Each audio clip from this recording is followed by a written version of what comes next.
This webinar is being presented by my colleague Yingzhi Yu. Yingzhi is a Simulia Euronorth industry process consultant. She joined Dassault Systems in September 2018, and her main responsibilities is delivering electromagnetic simulation technical solutions to customers all over Euronorth. Yingzhi specializes in antenna design, microwave component, and propagation simulation. I'm now going to hand you over to Yingzhi for the presentation. Okay, thanks for it, Alana. So, good morning and afternoon, everyone, and thanks for joining today's webinar of IF Breakdown Analysis for Space Industry. And the idea to have this webinar is to give you an overview of IF Breakdown Analysis, mainly for space industry. But of course, this can be extended for other industries as well. And there are two different types of IF breakdown, which I will cover today. The multiplexing analysis in vacuum environment and the corona discharge in a pressurized environment.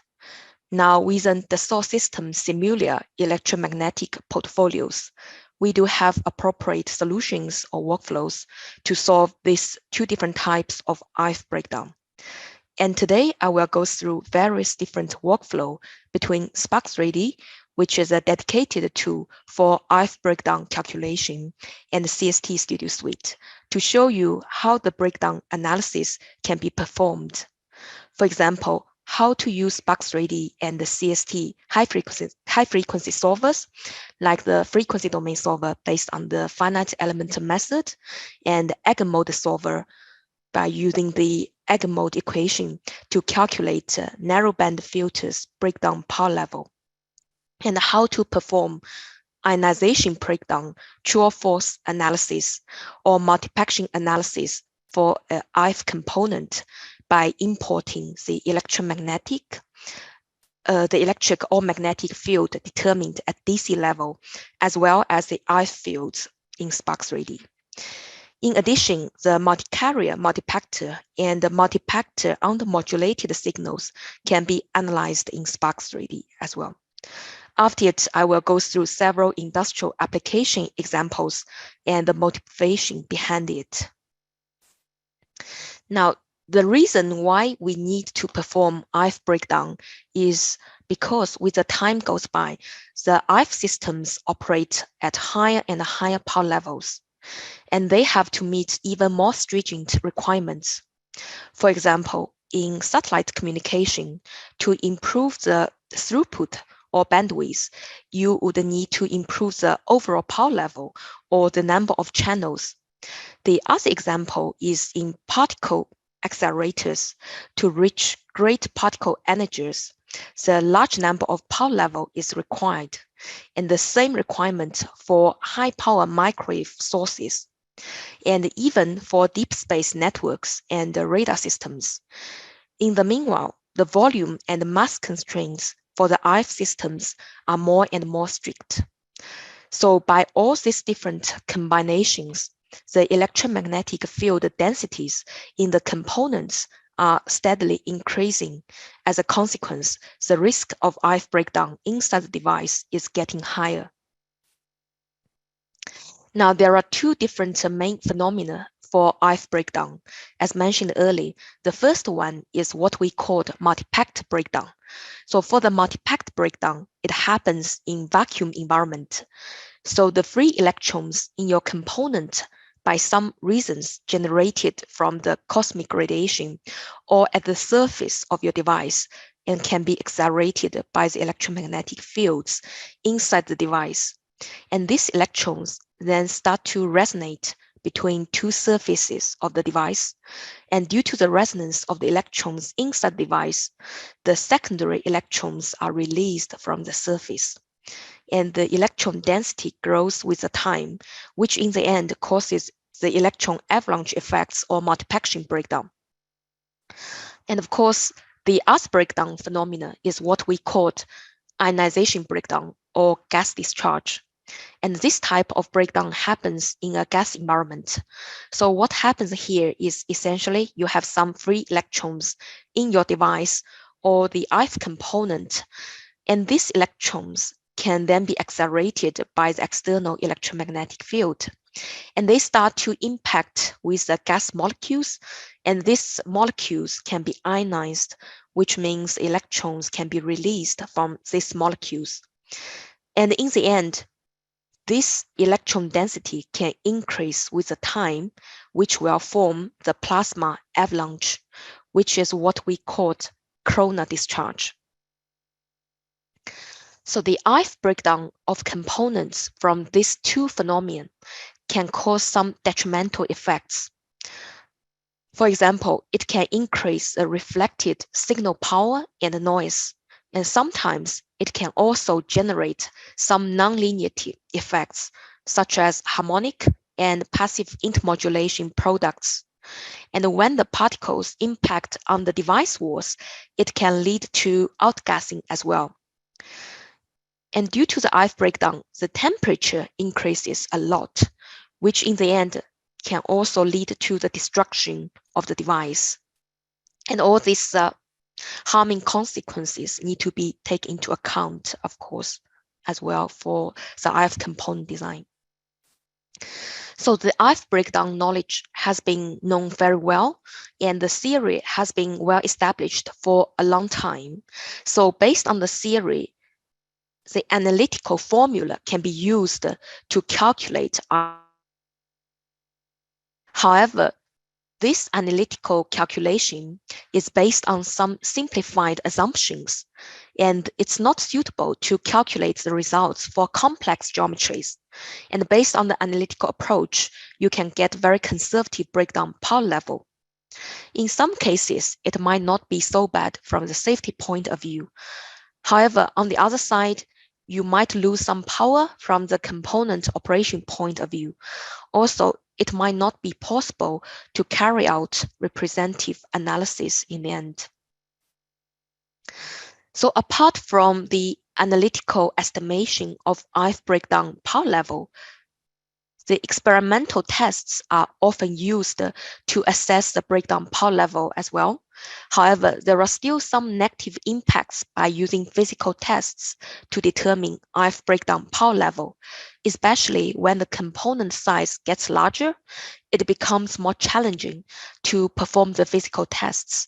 Also, the test failure risk gets higher, especially during operation stage, for example, in a satellite system. Overall, all these physical tests can add significant time and cost, which can sometimes be avoided. That's why a full numerical analysis can be used here to assess the breakdown power level. It can be used to provide more realistic breakdown calculation while keeping the safe margins for your design. So the engineers can then better design and optimize components based on this safe margin at the design phase. It can enable the breakdown analysis even for the complex geometries and help to avoid unnecessary high power tests.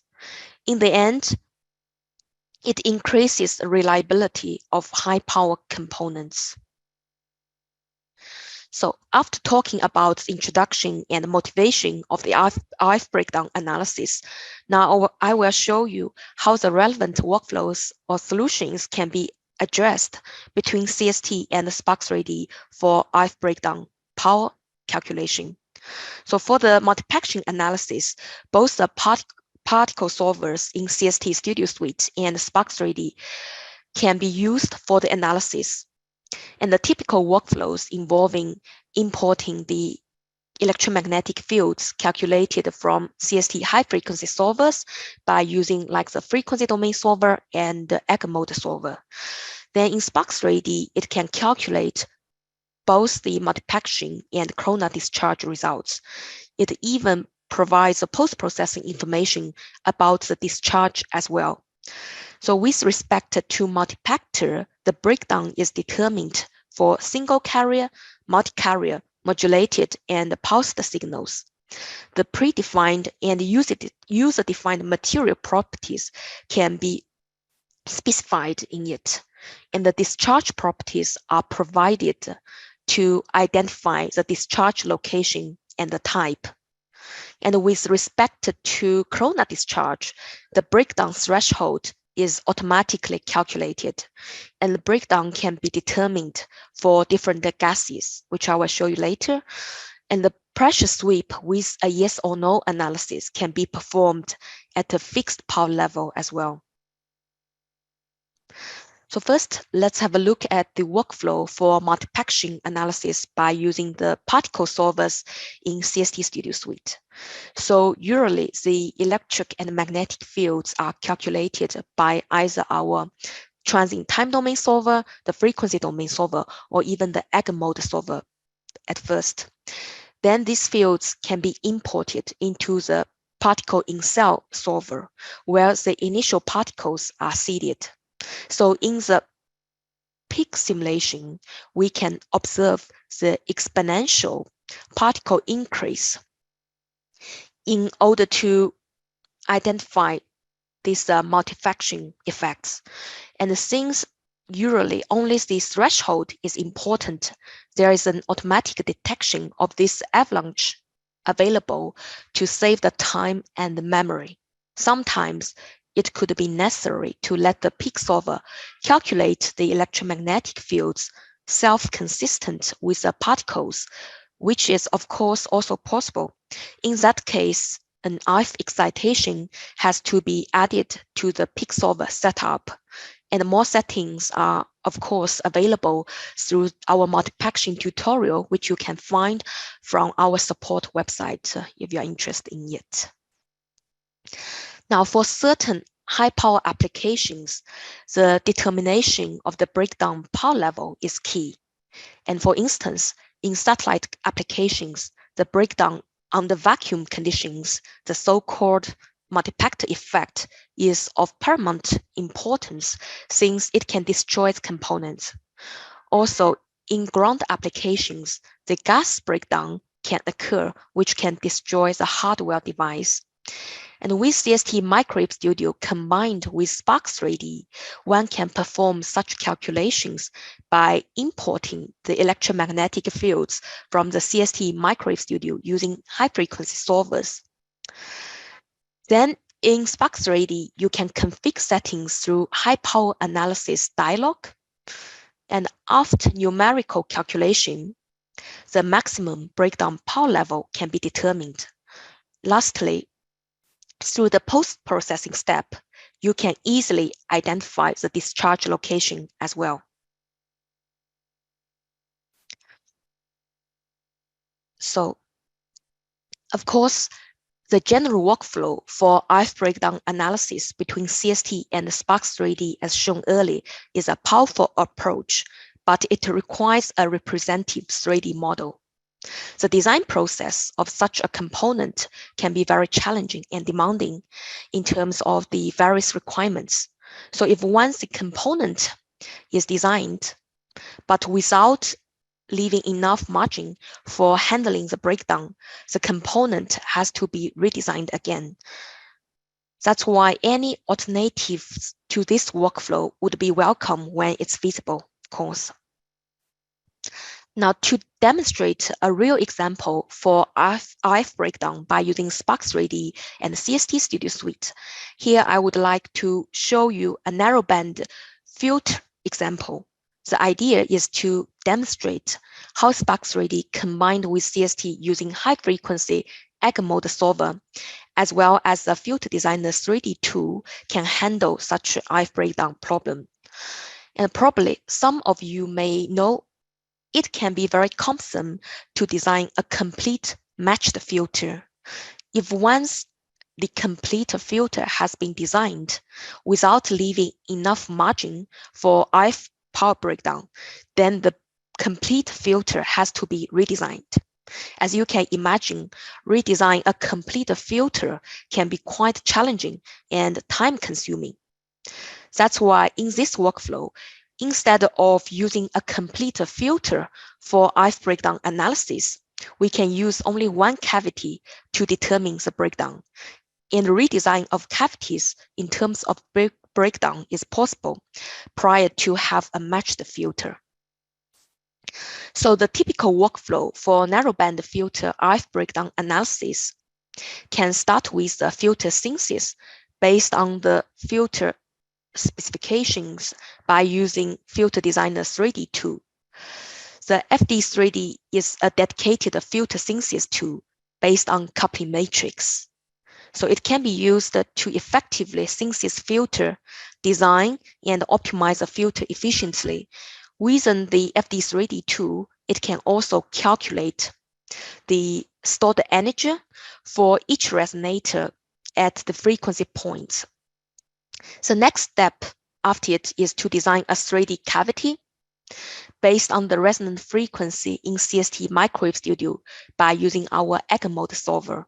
The Egg mode solver is a 4-wave analysis solver which can be used to calculate resonance frequency and energy for a closed structure.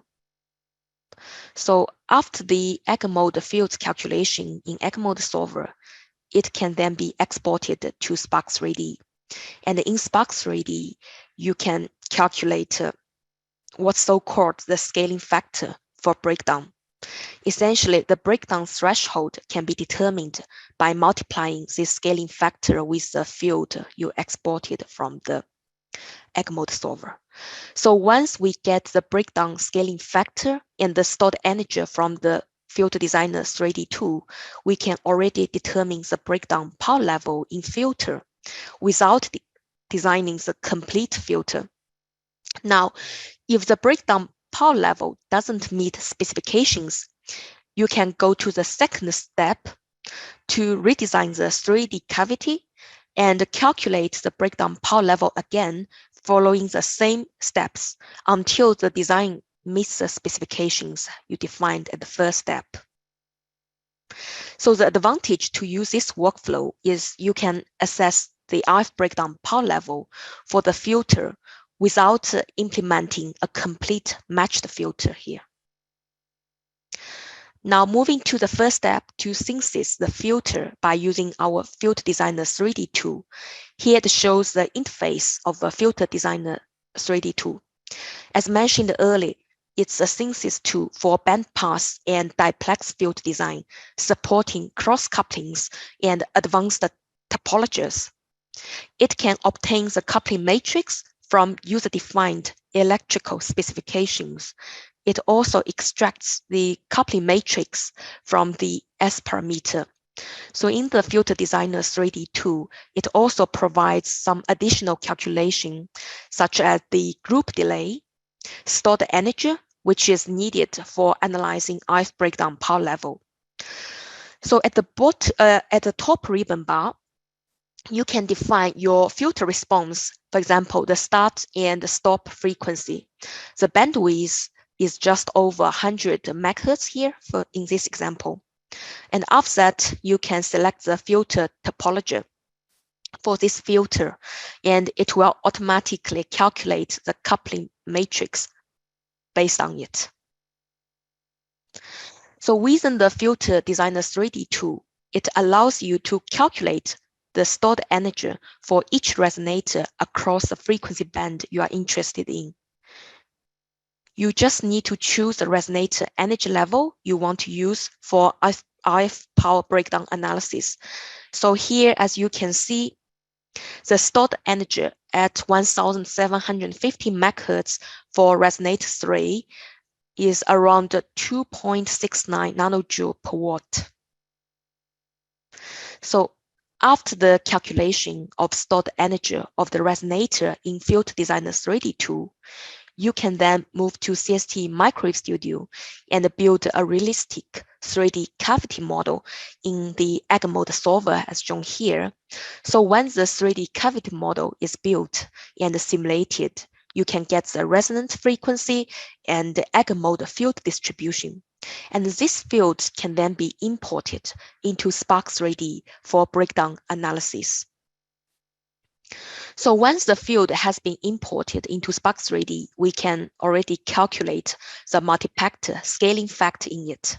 So here it shows the Spark 3D interface, and we can see the multiplexing breakdown scaling factor can be calculated based on the imported Egg mode field from the Egg mode solver, which is around 3.94 times 10 to the power minus 8 for this example. The same calculation can be used for the air breakdown scaling factor in Spark 3D. So here you can see the calculated breakdown scaling factor versus the pressure level at the right-hand side. So at the critical pressure level, which is around 3 millibar, the breakdown scaling factor is around 4.13 times 10 to the power minus 9, which is quite a small value. This is because the stored energy calculated from the filter designer 3D tool is a large value. Now, to determine the ice breakdown power level in the filter, we can follow this formula listed here. So essentially, it is related to the scaling factor as well as the stored energy calculated from the filter designer 3D tool. So for multi-factor breakdown power level, we can easily calculate it using the scaling factor from Spark 3D and the stored energy in the cavity. As you can see, the final breakdown power level is around 29 watts.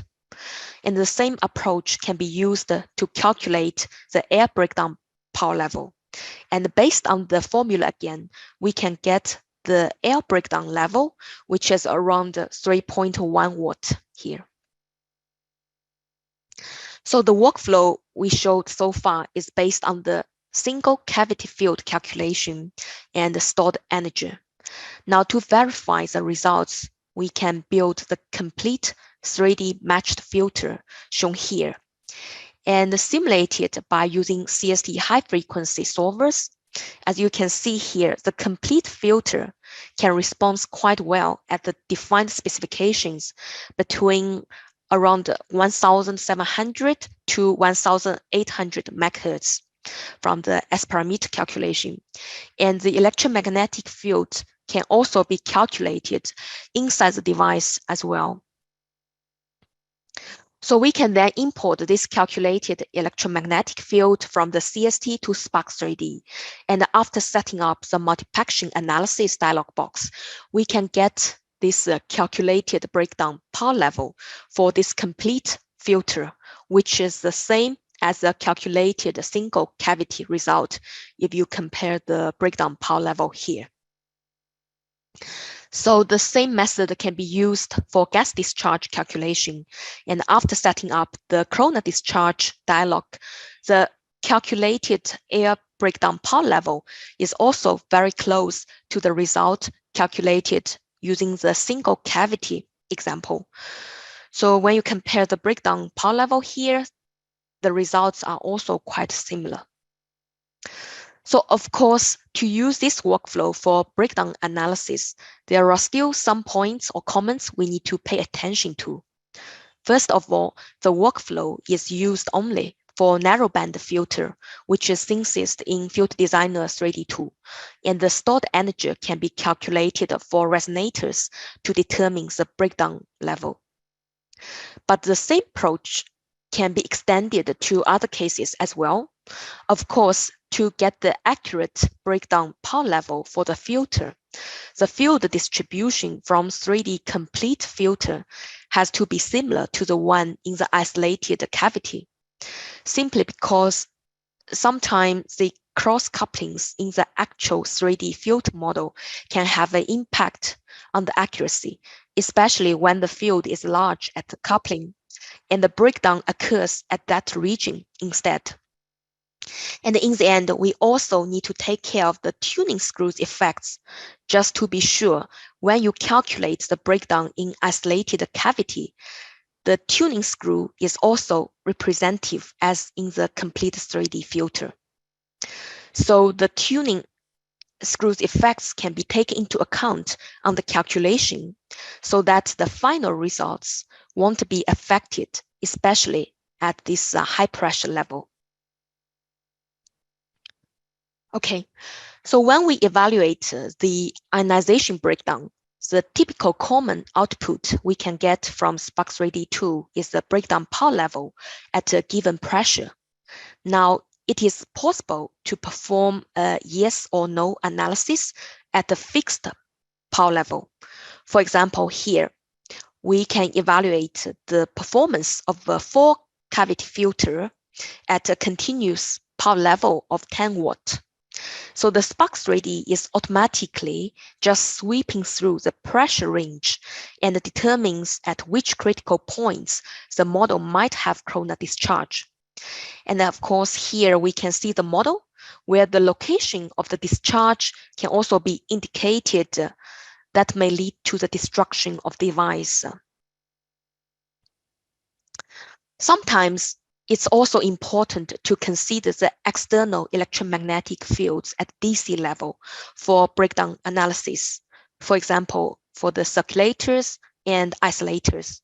So both circulators and isolators rely on the principles of magnetism and electromagnetic wave propagation. They often incorporate ferrite materials and magnets to control the direction and flow of RF signals. So the efficient signal routing, isolation, and protection are critical requirements. Here it shows the workflow for RF breakdown analysis for a circulator.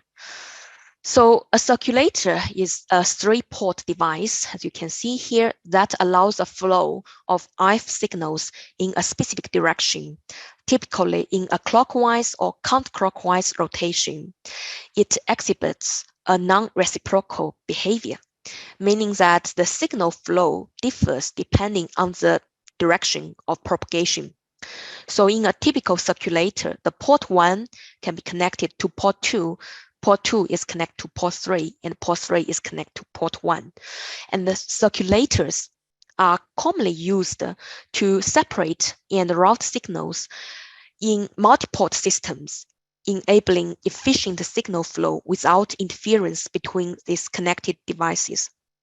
So in CST Studio Suite, we have a dedicated low frequency to high frequency coupling workflow, which allows users to use static solver to calculate the magnetic field at DC level. Then this static DC field can be automatically imported into our high frequency domain solver to analyze, for example, the RF behavior of this circulator. And of course, this calculated DC magnetic field and RF fields can then be imported into Spark 3D for multiplexing analysis. And the multiplexing breakdown power level can be determined according to this imported DC magnetic field and RF fields. And in the end, by setting up the post-processing step for emitted electrons, you can easily visualize the breakdown location inside the device as well here in Spark 3D. So here, to evaluate a multi-carrier device's performance in terms of breakdown power level is also very crucial, especially for satellite payload system where different channels are combined. And these multi-carrier RF components play a crucial role in modern communication system by enabling the efficient utilization of available spectrum and improving data capacity. And they are designed to handle the challenges associated with managing and processing multiple carriers, simultaneously ensuring reliable and high-performance communication in multi-carrier environments. So here, let's look at multi-carrier, multi-packet workflow between CST and Spark 3D. And as usual, you can perform high-frequency analysis for the device in CST Micro Studio, and then export the electromagnetic fields at several frequency points to Spark 3D. And once these electromagnetic fields are imported, these different continuous wave signals can be added to the multi-carrier signal tab with associated phase and amplitude value. So after the simulation, the breakdown power level can be determined. And through post-processing step, you can easily find the discharge location as well at this critical gap region. from Spark 3D tool. So here it shows a multi-carrier, multi-packed example for a Ku band low-pass filter. And this low-pass filter contains 5 different carriers with 40 MHz frequency band.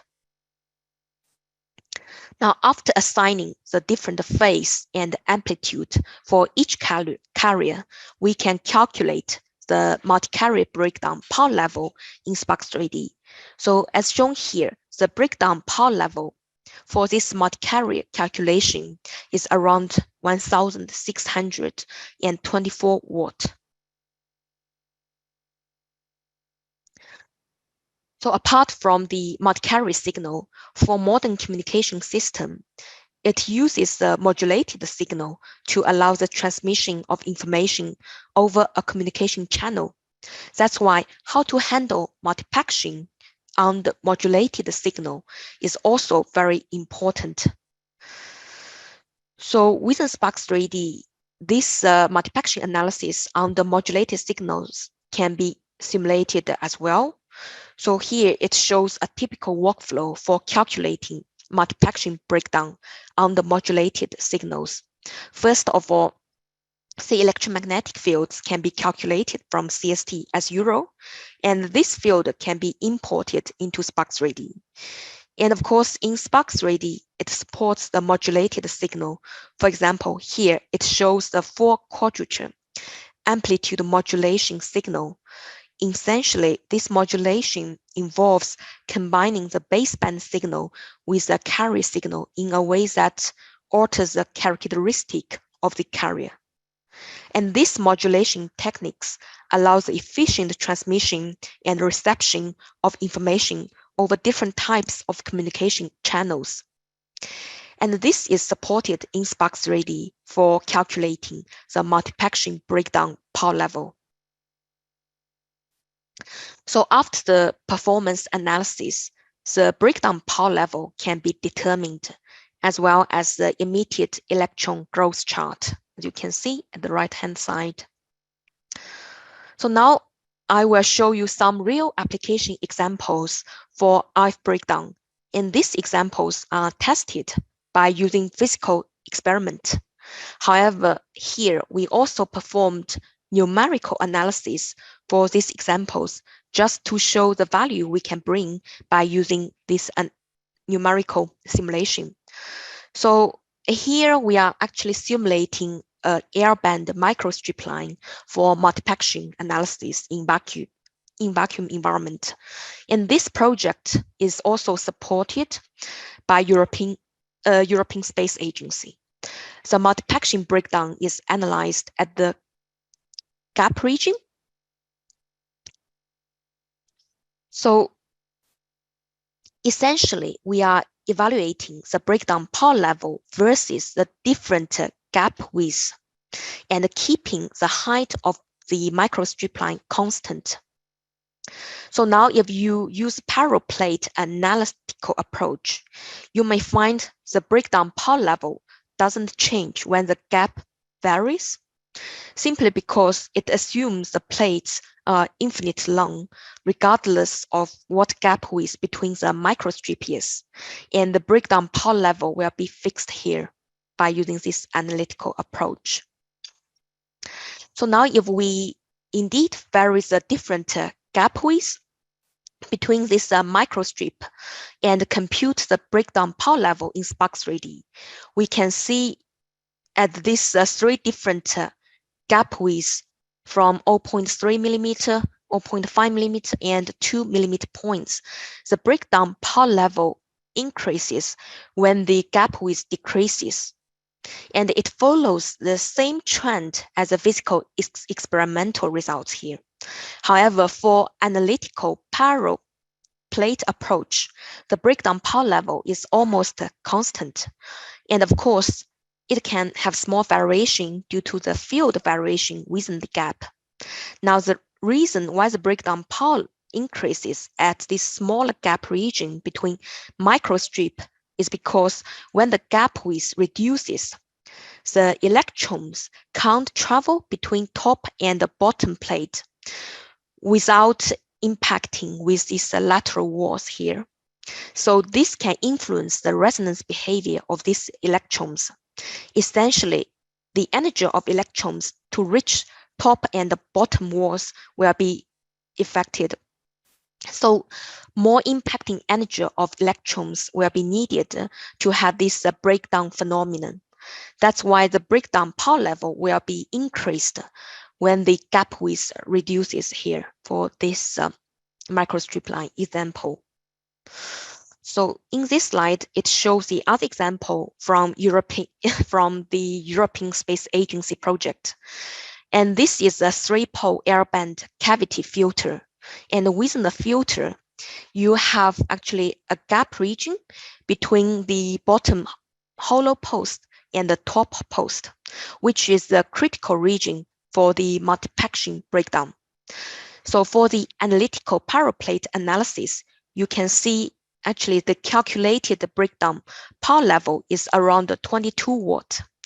However, for a numerical simulation analysis between Spark3D and the CST, the breakdown power level is around 100 watt, which is very close to the measurement result, which is at 112 watt.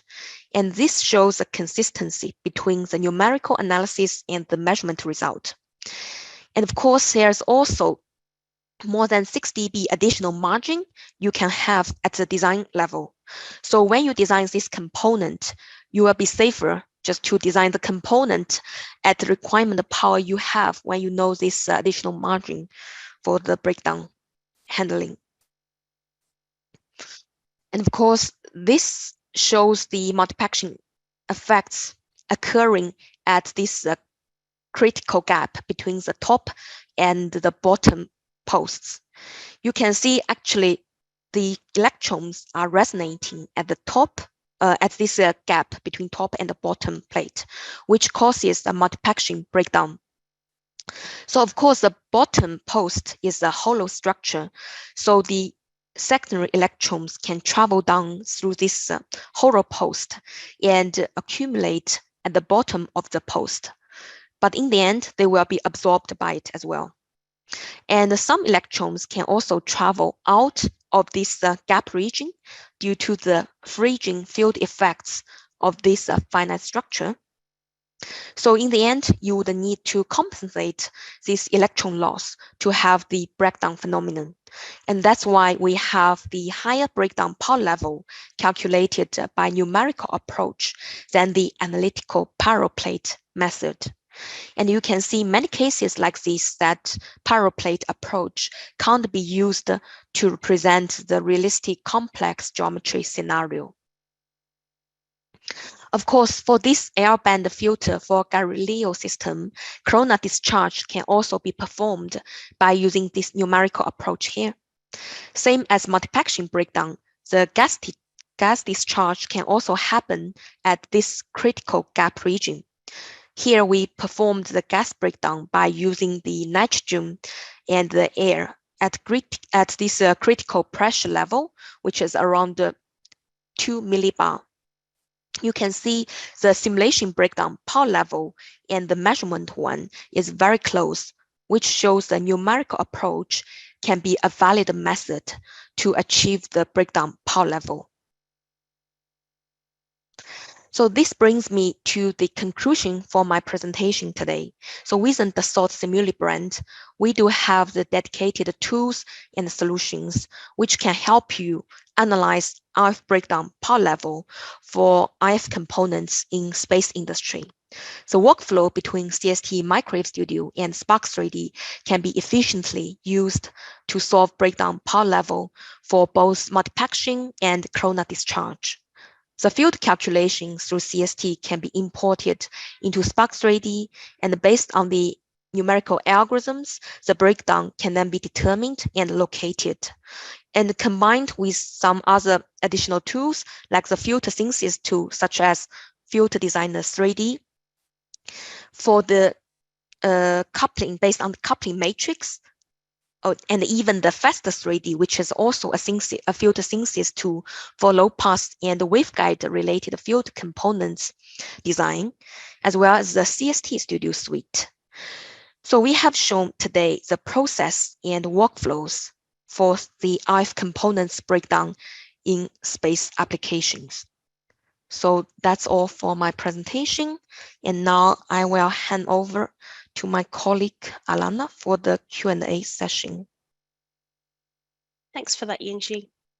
As a reminder to our audience, can you please use the Q&A box to ask any questions? Yingxi, we've just had a few come through whilst you've been presenting. So the first one is, which solver can be used to calculate the multipaction analysis in CST? Okay, yes. Of course, there are different solvers in CST, but we have the dedicated solvers located within the particle studio quadrant. And the multipaction can be simulated by using the PIC solver, which is a particle in cell solver, and the tracking solver in CST particle studio. And if you use these particle solvers in CST studio suite, you can of course, defining the electromagnetic fields calculated from the high frequency solvers in CST Microwave Studio Suite, and then export these fields to particle studio solvers to simulate the multipaction effects in it. The advantage to use the particle solvers in CST Particle Studio is you can have this consistent interface between the Particle Studio solver and the high frequency solvers in the single interface for this analysis. Okay. Okay. There's another one of how to visualize where corona discharge is happening. How to visualize. So you can set up actually the post-processing step in the Spark 3D and to identify the, for example, the critical regions you have in your component. Normally this critical region is a small gap, for example, in my filter design example. And after you design this critical regions and set up the correct post-processing step in Spark 3D, you can visualize this corona discharge directly from Spark 3D through the 3D view as well. If I answered it correctly or not. Okay. There's another one of what type of secondary electron emission models are supported for multipaction analysis? Yes. So in CST, we do support 3 different types of secondary electron models: the Fermat model, Fulham model, as well as the secondary electron yield import data by users themselves. So you can define your own secondary electron emission model from either the literature or the measurement data and import it into CST for the simulation. And then in Spark 3D, they are defined by parameters and modeled by the Fulham formula.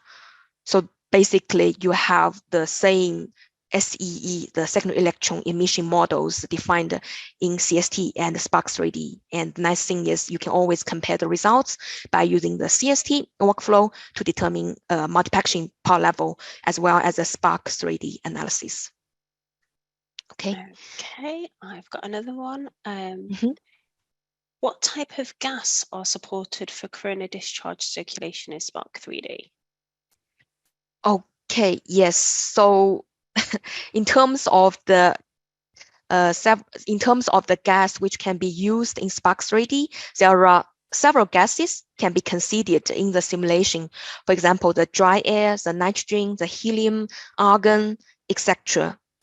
So you can select the different type of gas you want to simulate for the gas discharge in the Spark 3D for determining the corona discharge power level as well.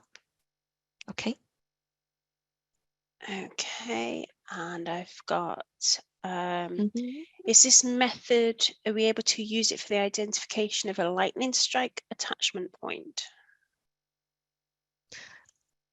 Oh, lightning strike attachment point.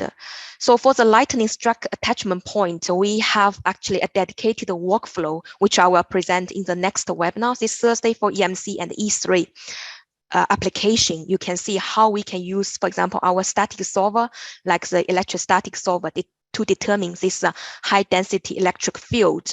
And from that electric field, you can probably already know at which region you may have this breakdown phenomenon for your structure through the lightning.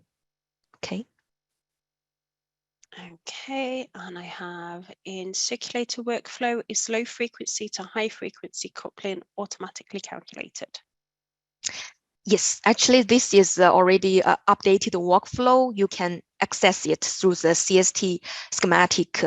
And this coupling between the high frequency or low frequency and the high frequency solver is automatically set up so that the biasing magnetic field can be automatically calculated and imported from the low frequency solvers to high frequency solver for the electromagnetic performance, for example, for the circulator calculation. So this is a very nice workflow to demonstrate it.